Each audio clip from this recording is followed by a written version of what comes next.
Good evening, ladies and gentlemen, and thank you for joining me tonight on episode 16, season 1 of the Standoff with Brad and Sanj here on New Zealand Sport Radio.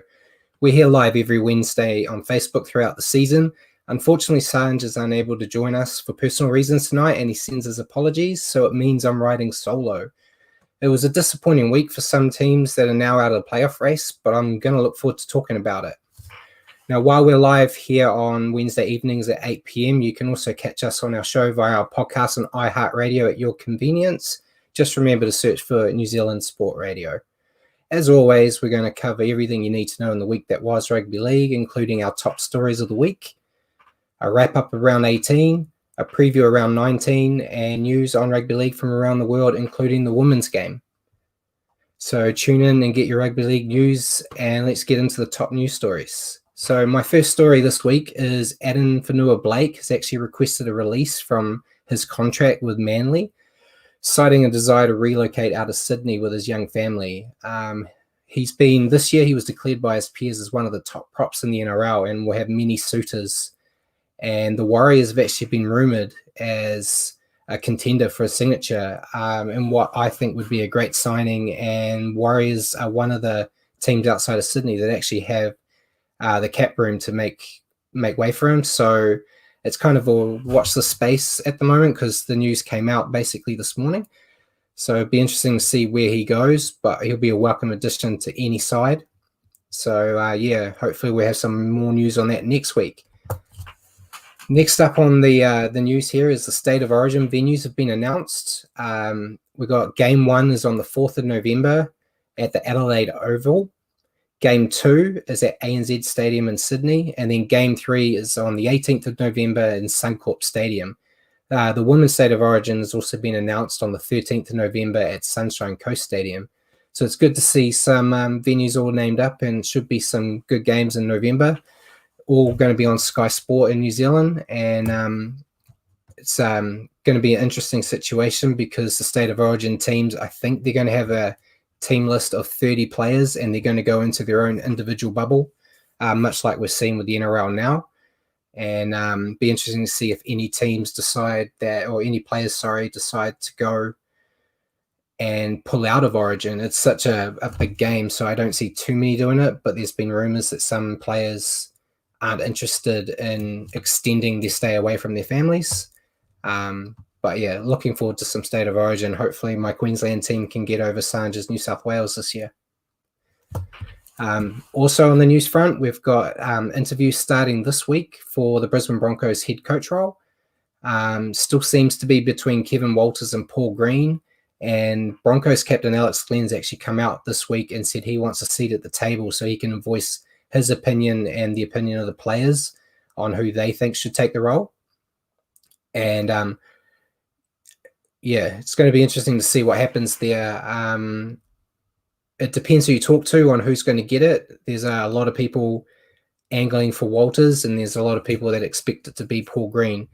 I don't think there's going to be any smokies outside of those two, and it'll just be interesting to see how long the Broncos take to make that decision, because there's, as we'll talk about later on, there's a lot of work to be done with Brisbane before they can even be seen as a playoff contender again. So whoever gets the job, it's going to be a big task. And then lastly, my last bit of the news is a little bit of a random one. Teenage sensation Joseph Suryala, who we talked about probably about a month ago, the 17-year-old, he's actually been courted by the Rabbitohs and looked to have his deal across the line, but he's actually started requesting some remarkable demands in his contract. He wants a 5-year deal with the Rabbitohs, so that would end in 2025. But I've got here, he wants get-out clauses in his favour for 2022, 2023, and 2024. Crazy situation for an untested player, and I don't really see the Rabbitohs bending their will to a guy that hasn't been tested yet. And yep, sorry, Simon. Yes, State of Origin is still going to be on Wednesday nights as usual. So yeah, it's going to be interesting to see what happens with this youngster. He is a very good talent, but it's a crazy deal to make for someone who hasn't actually played first grade yet. So that's really all I have for the news this week. Hopefully we have some updates on those news beats for next episode, but I'll get into round 18. I was going to say, interesting one there, because Sonny Bill Williams springs to mind as a person who did a long-term interview with no get-out clauses as a young guy. So clearly some people have learned a bit from that, and that actually, you need get-out clauses as well. So interesting that. Yeah, definitely. It's it's a smart idea for a player in case you get like put into a long-term contract and realize you could probably get a bit more money elsewhere if you've proved to be worth it. But yeah, it's a bit unusual for a player that hasn't actually played yet to kind of demand that. Absolutely. And just a side thing, thank you very much, Jordan Clark, for the $5 super chat over there on YouTube. Folks, if you are on YouTube, yeah, you can do the super chat. If you're not on YouTube, then you can head over to our website, New Zealand, NZ Sport Radio, and you can do $5 PayPal coffees on there as well. So thank you very much, Jordan. Yeah, cheers, Jordan. Okay, so we'll get into the round 18 wrap up here. We've got Thursday night's game, which was the Rabbitohs defeating the Tigers 26-24. Obviously, there's been a lot of news in the media and on the show about Benji Marshall being shown the door at the end of the season. And to be honest, in this match, I think he was the standout for the Tigers. He had quite a few individual pieces of brilliance. It just wasn't enough to beat the Rabbitohs. Unfortunately, the game was marred by 3 sin bins. Alex Twal was sin bin first for a professional foul, and then Luke Brooks and Dane Gagai got sent to the bin for starting a fight. So it was a really good game and disappointing to see that happen. But really the difference, I think, for this game was Damien Cook's influence for the Rabbitohs. He was causing plenty of havoc in the middle, and the Rabbitohs, because of that, Rabbitohs shot out to a 20-0 lead. But just like last week, the Rabbitohs took their foot off the gas, and it almost cost them this week. There's a lot they need to work on if they want to get that top 4 spot that everyone's fighting for. The Rabbitohs are still their own biggest enemies, making plenty of errors. So Wayne Bennett's going to have to, I don't know, put glue on their hands or something to make sure they hold on to the ball. But on the Tigers side of things, we need to, I think you have to praise the fight they're showing. I think with a lot of the backstage noise about players not being happy and performances not going their way, it's one many teams this year that could have just dropped their heads and fallen away. So it's good to see fight, and I'm sure the fans are going to be hoping for more of that in the final 2 rounds and hopefully lead their way into being a bit better for next season. Friday night's first game was the Manly Seagulls defeating the Bulldogs 32-20. Story seems to be every week for Manly about injuries, but they had another one with Cade Cuss expected to miss the rest of the season, which is only 2 games, with a high ankle sprain. Manly trailed 10-0, but then scored 4 tries in 13 minutes on either side of the half, and charged their way back into the match and never looked back really. Morgan Harper, who was actually with the Bulldogs at the beginning of the year and left to join Manly in July, had a fantastic showing against his former club, scoring 2 tries and running for over 214 metres. Dale Cherry Evans steered the ship, I think, for Manly, orchestrating quite a good attack and really showed how dangerous Manly could be if they had a healthy roster. Unfortunately, luck wasn't on their side for that this year, but it shows that they are a genuine playoff contender once they've got everyone back next season. Jaden Okunbor played his first match for the Bulldogs after getting his contract reinstated after it got tore up earlier in the year. And he actually scored a late try for the Bulldogs. So good to see him come back and have a little bit of a input on the game. And hopefully he's let his misdemeanors go, learned a bit of a lesson, and will be a better player for it. Unfortunately for the Bulldogs, they just don't have what it takes right now and look likely to end the season with the wooden spoon. They've shown plenty of heart, which you can take a lot of pride in, but it's another role for Trent Barrett as the new coach. and he's going to have a massive job ahead of him fixing that club next season. The second game on Friday was the Panthers defeating the Eels 20-2. It's just another round, another Panthers win. They look hard to beat right now, and they're still my pick to take top honours this year. Everyone watching, if you want to comment who you think is going to win the premiership, do you agree with me and think it's Penrith, or do you think someone else is going to do it? Like to know what you're thinking there. For the Panthers, though, Nathan Cleary controlled the match well and had a fantastic backup in fullback Dylan Edwards. It was probably his best outing of the year, running for over 300 metres. And there was a lot of talk about him potentially not being the ideal fullback, but he seems to be fitting into that quite well. And the Eels, despite the scoreline, they showed some desperate defence and kept themselves in the match in the first half at least. The Panthers had 61% in that first half, and they were able to scramble and stop quite a few scoring opportunities from Penrith. So it's good for them for that defence in the middle. They struggled on attack, and their biggest concern is the edge defence. It's something that we spoke on before the Warriors clashed with them, that's really a target. And that's what the Panthers did. They just went down the edges and caused havoc. And if Parramatta don't know how to fix that anytime soon, I don't see them getting out of the first week of the playoffs. So a lot of work for the Eels to do. And the Panthers, really, it's just all steam ahead. And I don't know if anyone in the NRL right now can stop their winning streak. I see Simon there. Panthers or Roosters, Jordan? Yeah, I think that's probably spot on. Melbourne as well. They're probably really the only three I would put money on. I already put money on the Panthers a while back, so I'm still hoping for them. But yeah, it's really they're the cream, and everyone else is kind of just playing for second place, I think. Saturday's first game, the Raiders defeated the Dragons 37-8. Hudson Young, I thought, had a career best performance, scoring a try and setting up another for John Bateman. He also ran for 196 meters. I think it's been a great turnaround for the young player. He famously missed the grand final last year on suspension for his second eye gouging charge in a season. He seems to have taken a lot of that on board now. When it first immediately happened, he kind of tried to plead ignorance. He's gone away. I know he had quite a few meetings with Brad Fittler, who is interested in him for State of Origin, and he had a bit of soul searching, and it seems to be working. He's been fantastic for them, and it's going to be quite a good talent for them in the future.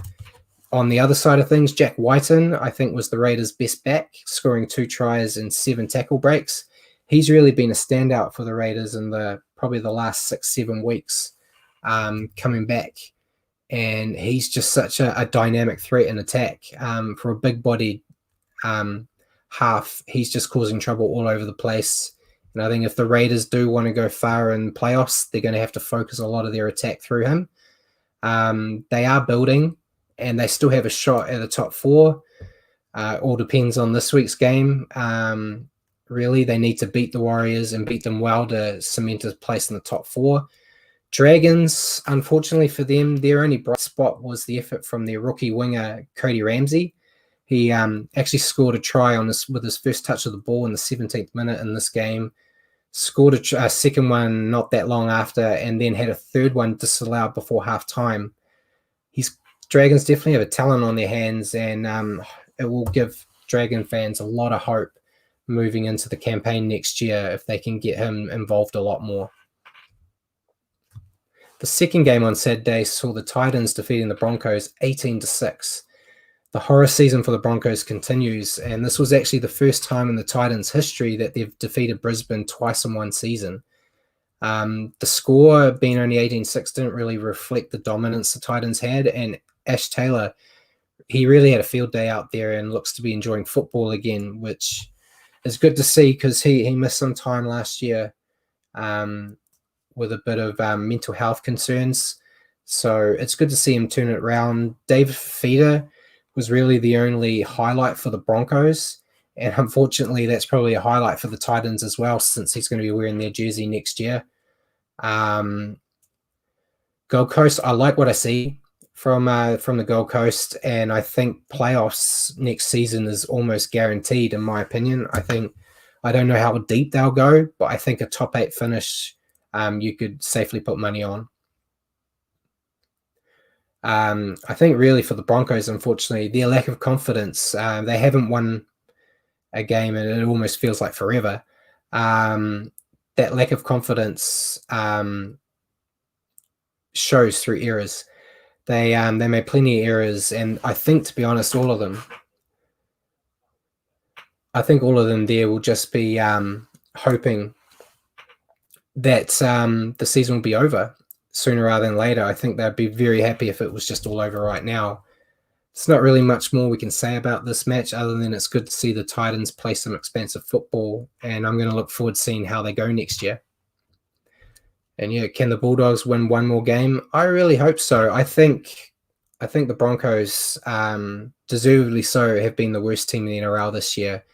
And if it wasn't for their wins before COVID happened, I think they would be safely at the bottom. But I'm just not sure if the Bulldogs have it in them to get one more win. But I'm hoping for them. Another game on Saturday was the Roosters defeating the Knights 42-12. It was really one-way traffic as the Roosters cruised to victory over the Knights. The Knights rested a few players, mainly Kalen Ponga, and it hurt them in this game. But in all honesty, they know they're going to be in the playoffs, and they need Ponga to be 100%. And the last few weeks, Ponga's been getting hammered by defense by the other teams. So I think they need him 100% if they want to go deep into the playoffs. I don't think they will, because they, in this game even, they struggled to make a dent in the Roosters' defense. And on defense themselves, they struggled to wrap up the Roosters' ball runners, which saw the Roosters just run rampant with second phase football. Big talking point in this game is Boyd Cordner. He had an emotional week. His cousin actually passed away on Friday after having emergency brain surgery following a head knock in a league game in Newcastle. He also left the field early himself with a head knock of his own. He's been out 6 weeks this season with concussion-ruled injuries. And so this isn't a good look. And I think the Roosters and Cordner himself might need to take a step back and have a look and assess if it's time for him to call it a day. He's a very talented footballer, but the rate of his head knocks is actually a concern, and you got to have a healthy life after football. So I'm sure he doesn't want to end it that way, but he's won 2 grand finals in a row. Pride's a big thing for a lot of these players, and I think someone might have to step in and say, you got to think about more than just being a footballer. Sonny Bill, we were a bit harsh on him last week. He actually got more minutes this week, and he played about 30 and played quite a big part in the game, causing plenty of headaches on the right edge. Roosters had 19 offloads in total, and he contributed 3 of them in his time. Roosters are building, and a 3-peat could still be on the cards, and I still think the Panthers are going to do it, like I said earlier, but I think the Panthers-Roosters would be a hell of a grand final to watch. And it's really just watching the Roosters' momentum and how dangerous they actually are. First game on Sunday was the Storm defeating the Cowboys 36-20.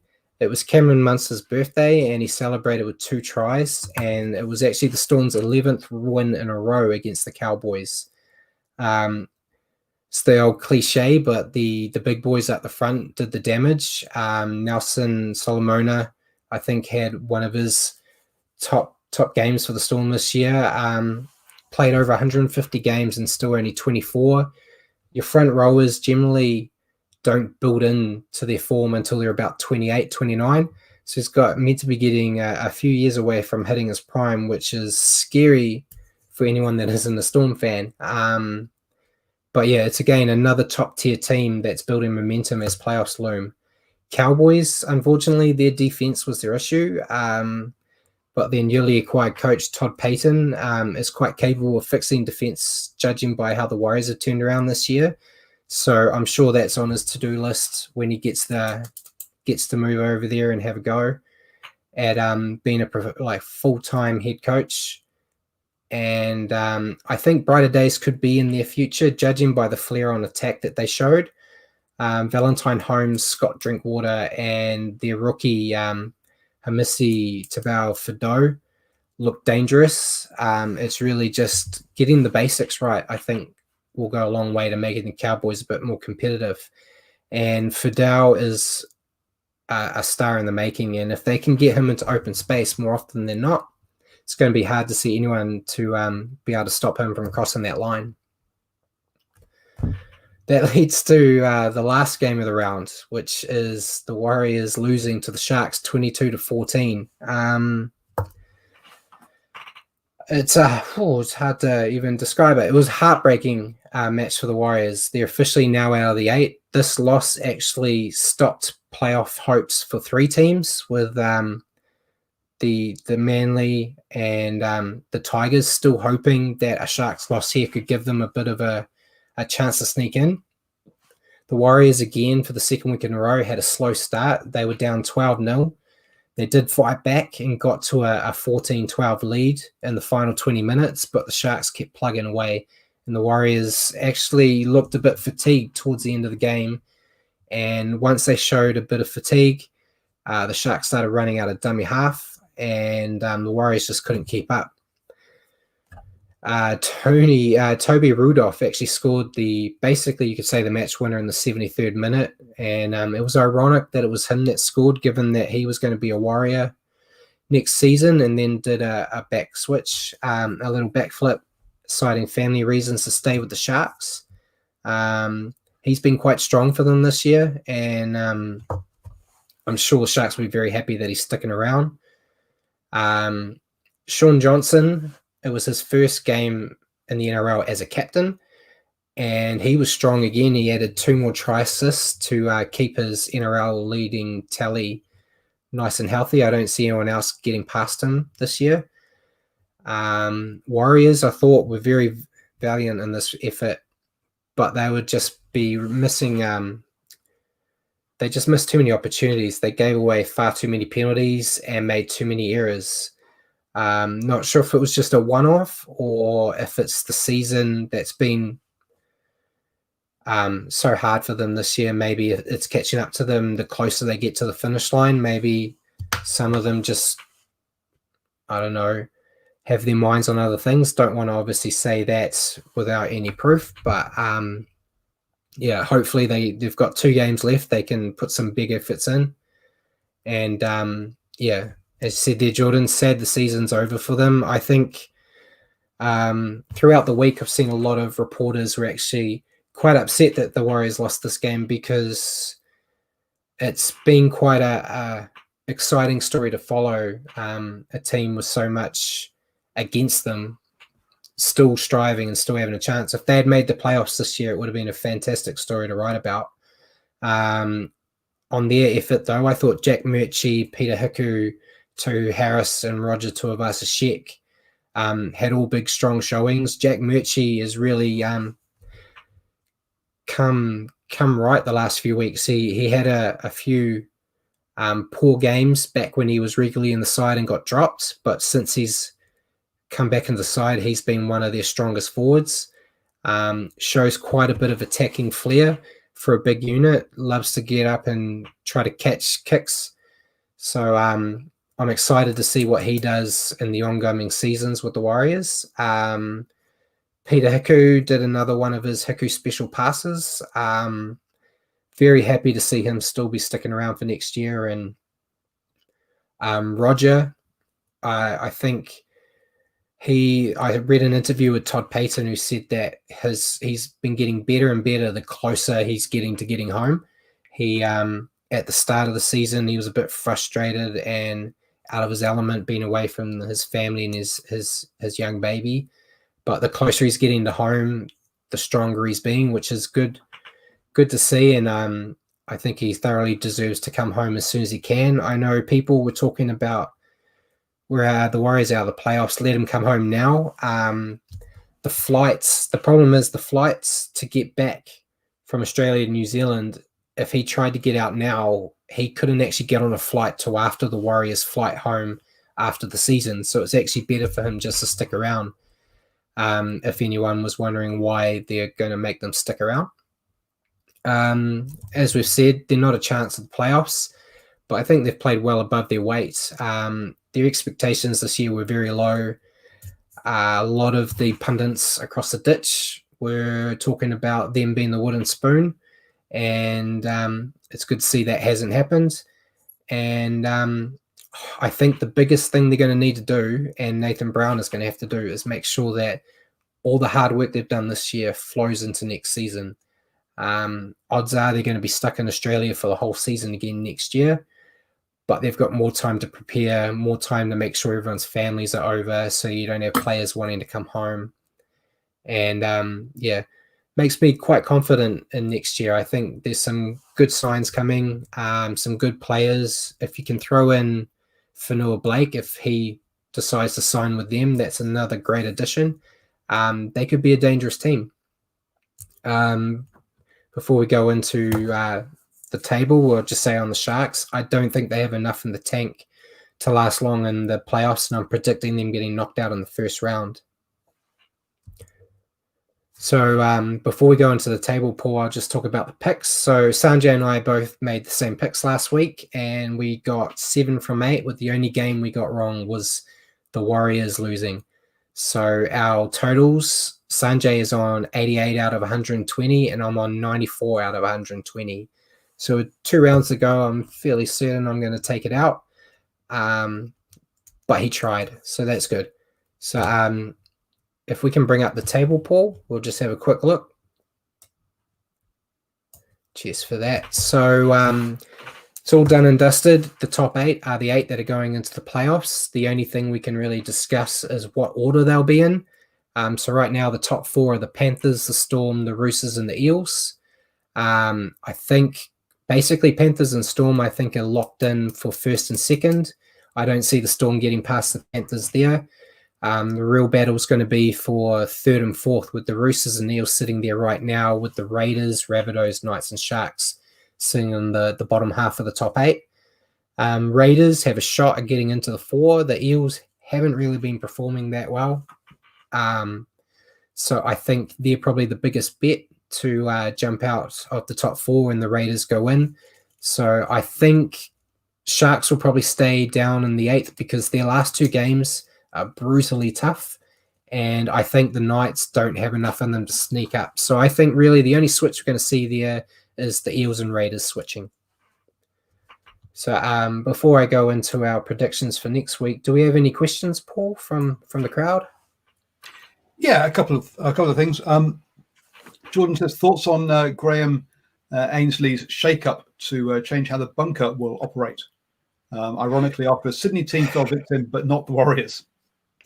Yeah, I had a good laugh about it. I was going to say, if it didn't happen to any team other than the Roosters, he probably wouldn't have said anything. But the moment something went against the Roosters, everything has to change.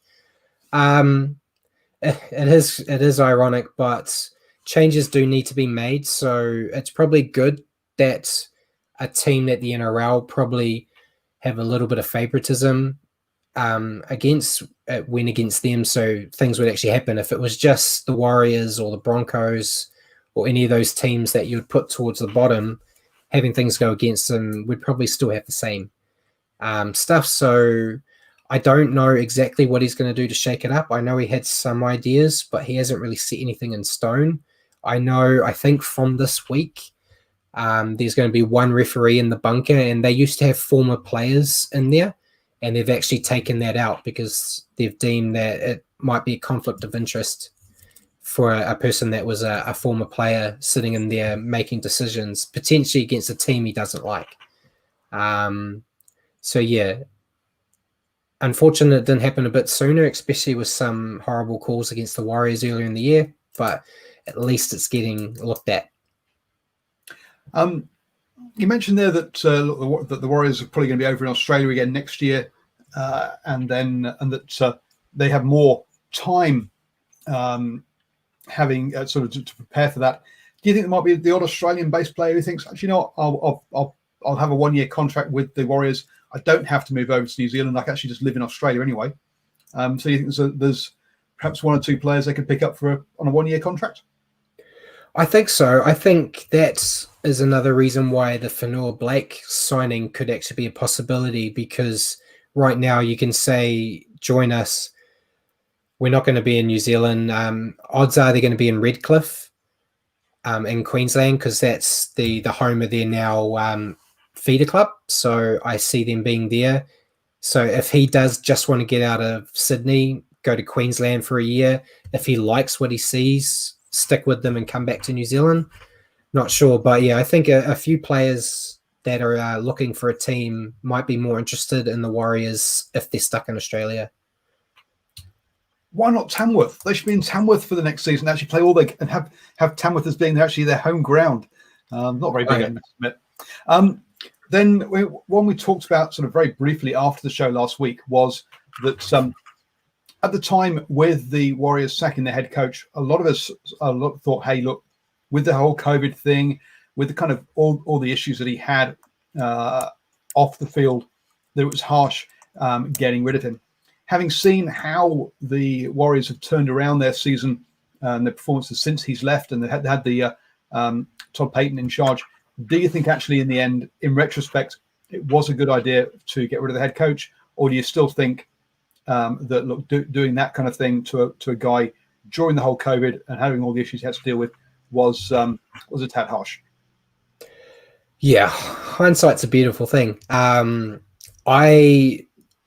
For a few years now, I've been saying that Stephen Cooney needed to go. I still think it was the right decision to let him go. I just wasn't happy with how they did it. Mm-hmm. I think at the end of last year was the perfect time to just say, this isn't working, let's move on and do something else. So I still think that should have been the right call. At the time when we talked about it, it also looked like it could be the end of the Warriors season, that they could just completely fall apart. But as we've seen, they responded quite strongly and have been playing well. So yeah, in hindsight, it seems like it was a great call. The only problem is they couldn't get the guy that's turned it around to stick around. So that's a bit unfortunate. But yeah, I think in hindsight, I still don't agree with the way they did it, but I agree with the decision they made. Right. Ryan Hibbard, makes a point. There's not a lot of off-contractor talent to come to join for just a season anyway. So, except for Benji Marshall, of course. And we don't need Benji. We don't need Benji. Oh dear. So yeah, have a look at the next round then. Yep, I'll jump into that now. So round 19, it starts tomorrow night with the Rabbitohs paying $1.10 against the Bulldogs paying $7. I don't know what Sanjay's going to pick, but I would assume he would be going with the Rabbitohs, and that's the decision I've made. Rabbitohs are just too strong, and the Bulldogs, unfortunately, without Foran, just lack that attacking spark, and their defense is a bit suspect. Friday night's first game is the Cowboys paying $6 against the Panthers, paying $1.13. No need to really talk about that. Panthers will win that one. Last game on Friday night is the Eels paying $1.12 against the Broncos, paying $6.50. Eels haven't looked that great this year, but this last few rounds, but the Broncos haven't looked good all year, so Eels will win that one. First game on the Saturday is the Seagulls paying $1.44 against the Titans, paying $2.80. This one here will be an interesting clash. Either side could win it, but I'm going with Seagulls on this one. I know I said I wouldn't go against the Titans anymore, but I've decided why not give it one more go. The middle game on Saturday is the Storm playing the Tigers. Pretty one-sided there as well, so I'm going with the Storm. Last game on Saturday night is the Roosters paying $1.09 against the Sharks, $7.50. Don't want to be insulting to the Warriors, but if the Sharks could just squeak a win over the Warriors, they don't have a chance against the Roosters, so I'm going with the Roosters on this one too. First game on Sunday is the Raiders paying $1.15 against the Warriors $5.50. Unfortunately, I'm a Warriors fan, but I'm going with the Raiders here. I think the Raiders have been showing some good form, and the Warriors actually, they're flying out to Canberra in the morning of the game and arriving 2 hours before kickoff, which I don't think is going to help them. So I'm hoping for another valiant effort from them, but I don't think they're going to get the win. And then the last game to wrap up the round is the Knights paying $1.39 against the Dragons paying $3. Dragons have looked good in patches, and the Knights haven't been that great, but they got Ponga in that back, so I'm going with the Knights. So yeah, just to wrap up my picks there, I'm going with the Rabbitohs, the Panthers, the Eels, the Seagulls, the Storm, the Roosters, the Raiders, and the Knights. Yeah, it's mainly top 8 versus bottom 8, isn't it, really, on this one? There's the one, I guess the game of the round might be a bottom of the table clash. It doesn't really matter, but that Sea Eagles versus Titans looks like being the most evenly contested game. I think so, yeah. This weekend. Yeah, and before we go, we've got our overseas news. Don't have too much on the Super League front, except that Super League have decided to change how their table is going to be calculated. So rather than just getting points for wins, they actually decided it's going to be by a points percentage for the season. The way that works is it's the number of wins you get divided by the number of games you've played. So that is all due to COVID, basically. Not all teams have had the same amount of games played. And this has already jumbled up the ladder. Here we go here. So it's actually different from that now. As we see, unfortunately, they haven't updated it properly there yet. Catalan Dragons are actually at the top of the ladder now because they've won 5 games out of 7. And basically everyone else you see there has just moved down one.